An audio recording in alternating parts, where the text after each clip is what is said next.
राम राम, नमस्कार, सलाम, सत श्री अकाल। मैं डॉक्टर एस.के. पांडे, अध्यक्ष ICAR गन्ना प्रजनन संस्थान क्षेत्रीय केंद्र करनाल, कृषि पाठशाला में नए विषय के साथ उपस्थित हूँ। आपका स्वागत है। मैंने पीछे बात किया था समेकित नाशीजीव प्रबंधन के 3 प्रमुख विषयों पर चर्चा की गई। चौथा अंतिम विषय है रासायनिक नियंत्रण। रासायनिक नियंत्रण में हम विभिन्न नाशी जीवों को, जिन्हें हम पेस्ट कहते हैं, विभिन्न प्रकार की पेस्टिसाइड से उनका नियंत्रण करते हैं, उनको मारते हैं, उनकी जनसंख्या को कम करते हैं। तो जिन्हें हम पेस्ट को मारने के लिए पेस्टिसाइड कहते हैं। हमने बताया था कि इंसेक्ट पेस्ट तो इंसेक्टिसाइड, डिजीज पेस्ट तो फंजीसाइड, वीड पेस्ट वीडीसाइड। इस तरह से माइट को नियंत्रित करने वाली दवा अकैरिसाइड, निमेटोड को कंट्रोल करने वाली निमेटीसाइड। तो ये पेस्टिसाइड्स हैं, सारे जितने साइड हैं इनको हम पेस्टिसाइड कहते हैं। अब हम बात करेंगे इंसेक्टिसाइड की। वैसे तो किसान भाइयों, हमारे गन्ना की खेती में बहुत ज़्यादा कीटनाशी में कन्फ्यूज होने की ज़रूरत नहीं है। केवल 3 कीटनाशी रसायन पे ही हम अपनी खेती पूरी कर सकते हैं, कभी ज़रूरत ही नहीं पड़ती। एक है क्लोरपाइरिफास 20 EC तरल, जिसको बिजाई के समय हम 2 लीटर खेत में डाल देते हैं बस। और जब फसल हमारी अप्रैल मई के महीने में क्लोरंट्रानिलिप्रोल 150 ml 1 एकड़ में डाल देते हैं, जड़ में हो गया। पेड़ी में वही क्लोरपाइरिफास 1 सप्ताह के अंतराल पर 2 बार डाल देते हैं, 2 लीटर 1 एकड़ में, वो ख़त्म। और जब हम ये क्लोरपाइरिफास बिजाई के समय दे दिए, अगर ज़रूरत पड़ी तो 45 दिन के बाद एक बार क्लोरपाइरिफास से स्नान करा दिए, पौधों पर छिड़काव कर दिए, तो अर्ली शूट बोरर और जितने बोरर हैं वो कंट्रोल हो जाएंगे। इसके बाद पेड़ी में भी हो गया, फसल में हो गया, टॉप बोरर हो गया। आगे काली कीड़ी का अगर है तो भी करें। तो कहने का मतलब कि बहुत ज़्यादा इंसेक्टिसाइड की ज़रूरत नहीं है। क्लोरपाइरिफास, क्लोरंट्रानिलिप्रोल, फ्यूराडान की, कार्बोफ्यूरान की कभी कभी ज़रूरत पड़े तो बाद में, जुलाई के बाद, जुलाई में अगर डालना पड़े तो कार्बोफ्यूरान 3G डाल देते हैं 12 से 13 किलोग्राम। तो इसी 3 कीटनाशी से हमारे पूरे गन्ने की खेती हो जाती है। तो बहुत ज़्यादा कीटनाशी जो किसान भाई लाते हैं और डालते हैं, कोई ज़रूरत नहीं है। हाँ, रही बात, पहले क्या था कि कीटनाशी का वर्गीकरण उनके केमिकल नेचर पर होता था, जो ऑर्गेनोक्लोरीन, ऑर्गेनोफॉस्फेट्स, कार्बामेट्स, सिंथेटिक पैरेथ्रॉइड्स हुआ करते थे। ये इनका नेचर इतना केमिकल था, इतना विषैला होते थे कि ऑर्गेनोक्लोरीन बंद हो गया। ऑर्गेनोफॉस्फेट के कुछ केमिकल चल रहे हैं, कार्बामेट भी ऑलरेडी बंद है, सिंथेटिक पैरेथ्रॉइड्स भी हैं, लेकिन हमारे गन्ने में उतना इनका रोल नहीं है।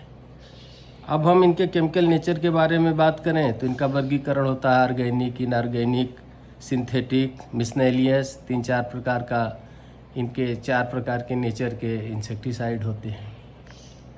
अगर इनको मोड ऑफ एंट्री शरीर में कीटों के कैसे जाता है, तो उसको कभी कहते हैं कि भाई स्टमक इंसेक्टिसाइड है, सिस्टेमिक है। सिस्टेमिक का मतलब कि आप जड़ में दे दीजिए या पौधों पर छिड़काव कर दीजिए, तो वो जाइलम और फ्लोएम वेसल्स के द्वारा एब्जॉर्ब कर लिया जाएगा और पौधों के अंदर एक कोटिंग बना देगा, एक लेयर बना देगा, जिससे कोई भी कीड़ा खाएगा, चूसेगा, प्रवेश करने की कोशिश करेगा, छेद करेगा तो मर जाएगा। तो ये हो गया सिस्टेमिक इंसेक्टिसाइड, जो सिस्टम में फैल जाता है।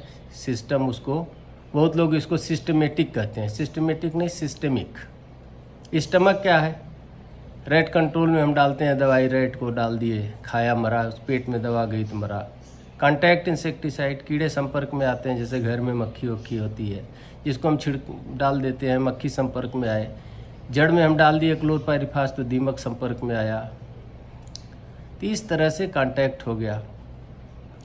अब रही बात कि कुछ हमारे फ्यूमिगेंट्स हैं जिनको हम भंडारण में यूज करते हैं, अनाज में यूज करते हैं। अनाज भंडारण के ड्रम में भी आप लोग डाल देते हैं, लेकिन एयर टाइट होना चाहिए, कहीं से भी सुई के बराबर भी छेद नहीं होना चाहिए। पूरे एयर टाइट में डाल के उसमें फ्यूमिगेंट्स होते हैं जो धुआं की तरह हो जाते हैं और वो कीटों को का दम घोट करके नर्वस सिस्टम को ख़राब करके मार देते हैं। अब हमारे जो इंसेक्टिसाइड है उनका मोड ऑफ एक्शन क्या होता है? कुछ फिजिकल हैं जो संपर्क में आने में मार देते हैं, कुछ नर्वस सिस्टम को ख़राब कर देते हैं, उससे मर जाते हैं, कुछ रिस्पिरेटरी सिस्टम को ख़राब कर देते हैं, प्रोटोप्लाज्मिक होते हैं, और कुछ काइटिन इनहिबिटर होते हैं। काइटिन इनहिबिटर जैसे जो बिटिल्स होते हैं उसमें कि शरीर काइटिन की बनी होती है, और जब फिजिकल जैसे आप अनाज भंडारण करते हैं बोरिक एसिड डाल देते हैं, तो बोरिक एसिड चावल में पड़ा हुआ है, जब घुन उसमें से चलता है तो उसकी बॉडी बोरिक एसिड से कट जाती है, उसके शरीर का पानी उड़ जाता है और वो मर जाते हैं। नर्वस सिस्टम होता है, नर्व्स अफेक्टेड हो जाती है, और कुछ और क्या, ये सब तो मोड ऑफ एक्शन है। अब इंसेक्टिसाइड जो टॉक्सिक होते हैं, बहुत विषैले होते हैं, उनके आधार पर भी इनका क्लासिफिकेशन किया जाता है। Extremely toxic, moderately toxic, highly toxic और लेस टॉक्सिक। जो एक्सट्रीमली टॉक्सिक होते हैं, बहुत ज़्यादा विषैला होते हैं, तो उनके डब्बे पर रेड निशान होता है, और जो मॉडरेटली टॉक्सिक होते हैं उस पे नीले रंग का निशान होता है, तिकोना निशान आपने देखा होगा, तो उसको समझना चाहिए कि मॉडरेटली टॉक्सिक है। हाईली टॉक्सिक में पीले रंग का होता है, और लेस टॉक्सिक जो कम विषैला होता है उसमें हरे रंग का होता है। अब ये तो हो गया क्लासिफिकेशन विभिन्न आधार पे, और इंसेक्ट के स्टेज के आधार पे भी वर्गीकरण है। लार्विसाइड, ओविसाइड माने अंडा मारने वाला कीटनाशी, लार्वा को मारने वाला कीटनाशी, प्यूपीसाइड, प्यूपा को मारने वाला, एडल्टिसाइड, एडल्ट को मारने वाला। तो ये सब कीटनाशी के विभिन्न आधारों पर इस तरह का वर्गीकरण होता है।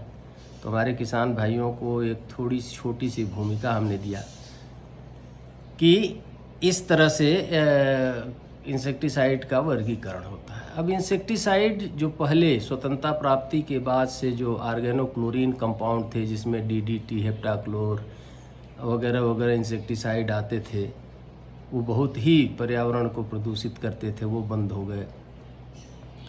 अब जो नई पीढ़ी चल रही है, ऐसी इंसेक्टिसाइड की खोज की जा रही है जिसकी कि नैनो डोज बहुत कम मात्रा में डाला जाए, जो धूप के द्वारा